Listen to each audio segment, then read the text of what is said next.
आधुनिक इंफ्रास्ट्रक्चर के निर्माण के लिए रिकॉर्ड इन्वेस्टमेंट तो कर ही रहा है, ये भी सुनिश्चित कर रहा है कि प्रोजेक्ट्स में देरी ना हो, किसी तरह की बाधा ना आए। हाल में शुरू हुआ पीएम गति शक्ति नेशनल मास्टर प्लान इसी संकल्प की सिद्धि में देश की मदद करेगा। इंफ्रास्ट्रक्चर से जुड़ी सरकार की नीतियां हो,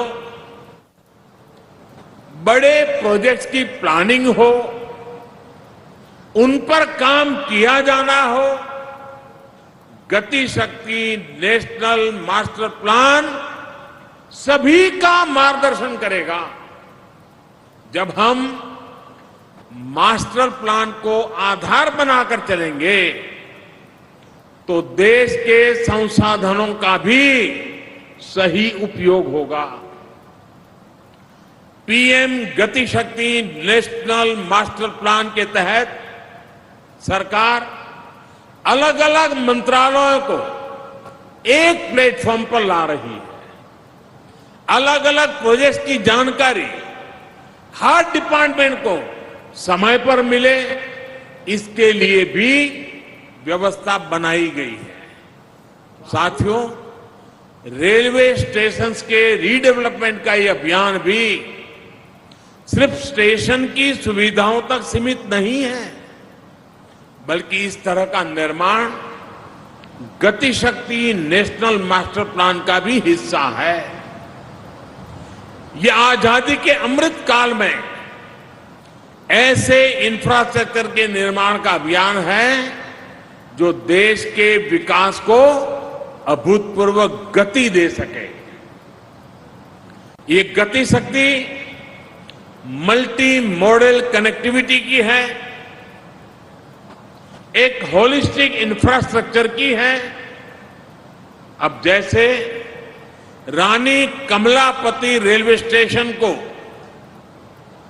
अप्रोच रोड से जोड़ा गया है, यहां बड़ी संख्या में पार्किंग की सुविधा बनाई गई है। भोपाल मेट्रो से भी इसकी कनेक्टिविटी सुनिश्चित की जा रही है। बस मोड़ के साथ रेलवे स्टेशन के एकीकरण के लिए स्टेशन के दोनों तरफ से बीआरटीएस लेन की सुविधा है, यानी ट्रैवल हो या लॉजिस्टिक, सब कुछ सरल हो, सहज हो, सीमलेस हो, ये प्रयास किया जा रहा है। ये सामान्य भारतीय के लिए, सामान्य हिंदुस्तानी के लिए ईज ऑफ लिविंग सुनिश्चित करने वाला है।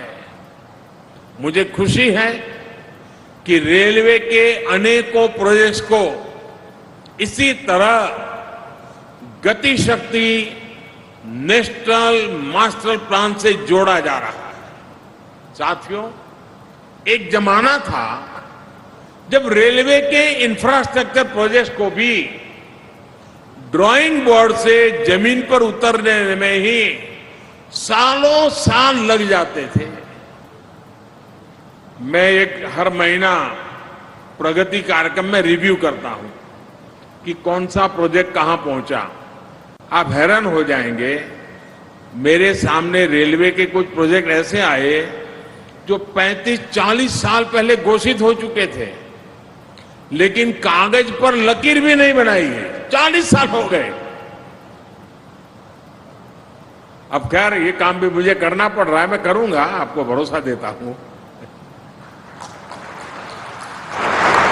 लेकिन आज भारतीय रेलवे में भी जितनी अधीरता नए प्रोजेक्ट्स की प्लानिंग की है, उतनी ही गंभीरता उनको समय पर पूरा करने की भी है।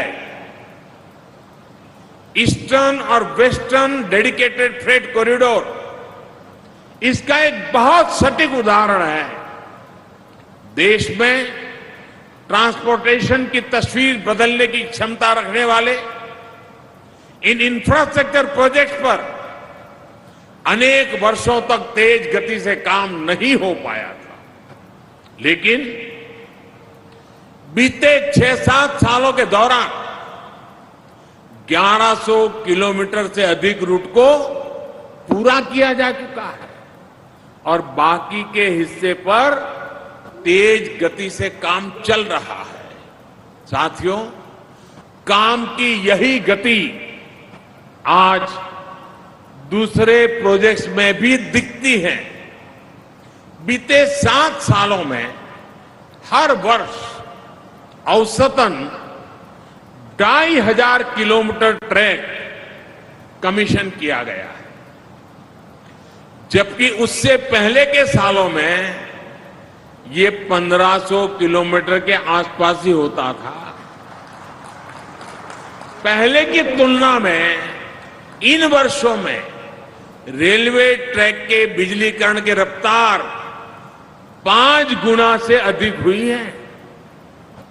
मध्य प्रदेश में भी रेलवे के 35 प्रोजेक्ट्स में से लगभग 1150 किलोमीटर के प्रोजेक्ट्स कमीशन हो चुके हैं। साथियों, देश के मजबूत होते रेलवे इंफ्रास्ट्रक्चर का लाभ किसानों को होता है, विद्यार्थियों को होता है, व्यापारियों उद्यमियों को होता है।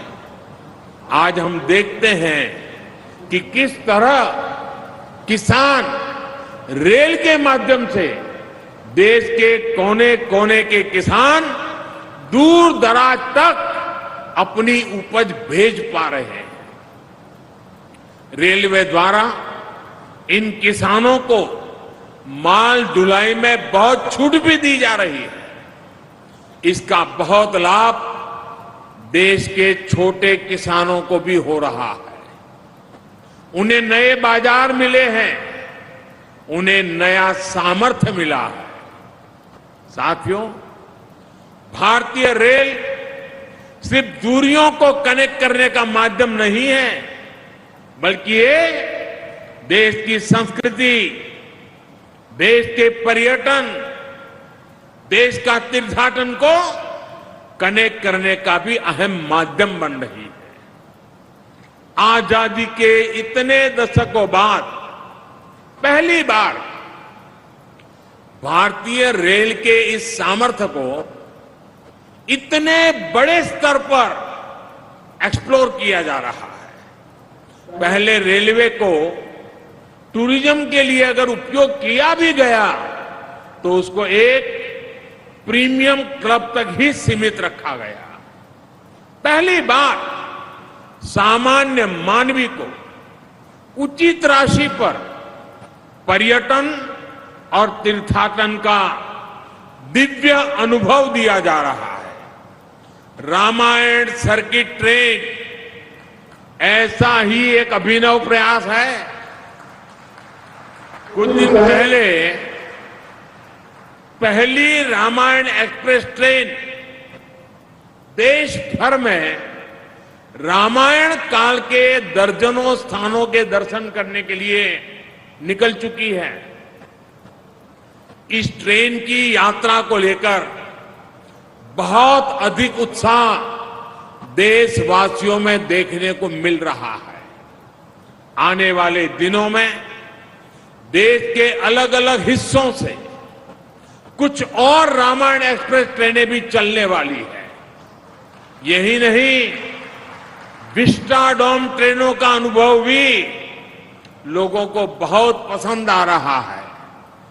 भारतीय रेलवे के इंफ्रास्ट्रक्चर, ऑपरेशन और अप्रोच में हर प्रकार के व्यापक रिफॉर्म किए जा रहे हैं।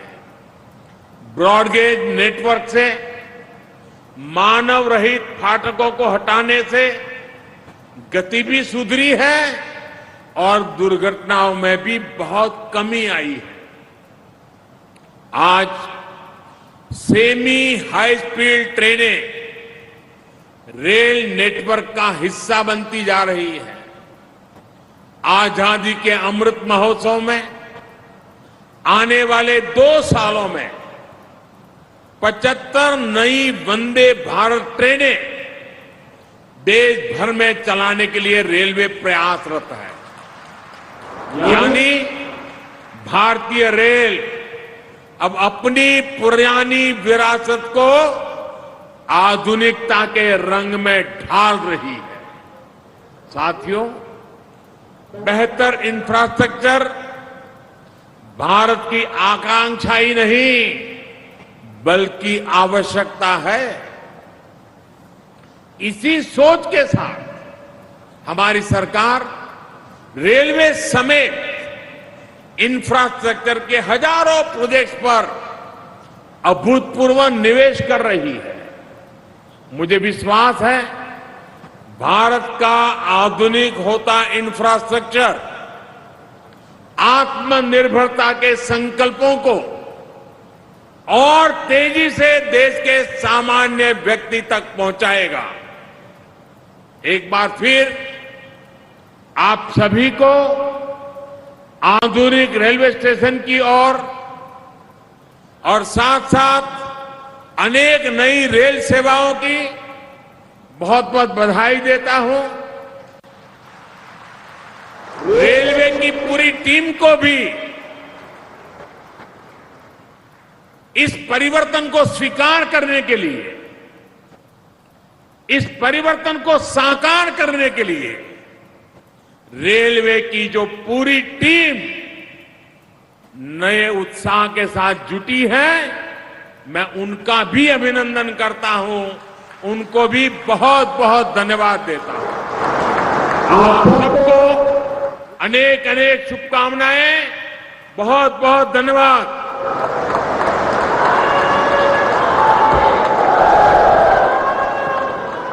माननीय प्रधानमंत्री जी के आशीर्वचन और प्रशंसा से मध्य प्रदेश वासियों को निरंतर प्रगति पथ पर चलने के लिए प्रेरित करते रहेंगे। माननीय प्रधानमंत्री जी और सभी गणमान्य अतिथियों का हृदय से आभार मध्य प्रदेश की विकास गाथा में अपना कीमती समय देने के लिए। ताजा तरीन खबरों के लिए अजी न्यूज़